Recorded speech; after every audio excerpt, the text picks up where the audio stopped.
Hi, I'm Mark Brace, Head of Analyst at Osprey Flight Solutions, bringing you a roundup of the issues we in the aviation industry have been dealing with during 2022. This year, as of a week into December, a total of almost 160,000 incidents or pings have been entered into the Osprey system.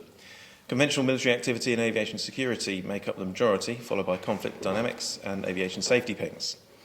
Osprey's also issued almost 1,800 alerts, of which 344 were critical. This year has been dominated by the Russia-Ukraine conflict, which has had a significant impact on airspace access over a large portion of the globe. This Osprey Explore chart illustrates the clear contrast in conflict zone activity between 2021 and 2022, which has obviously led to airspace closures in the immediate vicinity. However, sanctions and bans on Russian operators and reciprocal bans on the use of Russian airspace have significantly impacted flights to and from South and East Asia, increasing flight times, fuel consumption, and the use of Middle East and Gulf airspace, which has its own conflict-related risks. There have also been concerning spillover incidents into countries neighbouring Ukraine, including missiles and drones violating their airspace. The situation is not going to change anytime soon as the conflict continues into the winter months. We've also continued to monitor tensions elsewhere, including in Iran and the wider Middle East, the expiration of the Yemen ceasefire, a possible Iranian intent to target Saudi interests, and the recent increase in missile, drone and rocket attacks by Iran and its proxies in Iraq and Syria have all heightened tensions. There have also been flare-ups in Israel and Gaza, as well as frequent Israeli airstrikes into Syria with associated air defence activity. Much of all of this has been in the vicinity of busy air traffic routes, which will continue to create risk into 2023.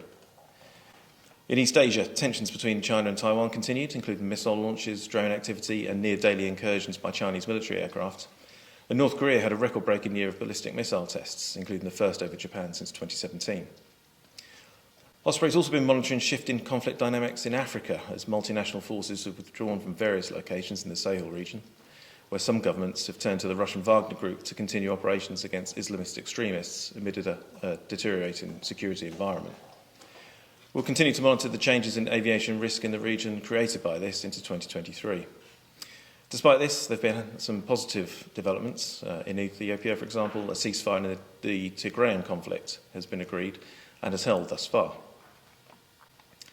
With regards to COVID-19 pandemic recovery, we've seen significant growth in passengers and flights, and this chart shows the big fall in travel restrictions. However, many major airports have experienced staff shortages and capacity issues, largely due to redundancies during the pandemic, leading to major queues, delays, and concerns over airport security. But our recruitment drive has continued to address this problem. Elsewhere, there remains the potential for the reintroduction of measures in the Asia-Pacific region due to outbreaks in China. As flights have increased, we've supported our clients with crew security issues posed by social unrest and criminal groups, especially in Latin America, where follow-home robberies, assaults, car hijackings and thefts have impacted aircrew, airport staff and passengers alike. Passengers arriving at airports in Colombia and India have also been targeted in kidnap for ransom cases. And in the US, there have been numerous landside and airside security incidents, including stabbings and shootings. And finally, just before Thanksgiving, Osprey recorded an incident in which a female passenger bound for Haiti was stopped by TSA agents at Fort Lauderdale Airport in Florida after a firearm was detected inside a raw chicken. In a statement highlighting the find, the TSA reminded passengers that stuffing a firearm in your holiday bird for travel is just a waste of time. Apologies for that. We hope you have a safe and secure holiday season and a happy 2023.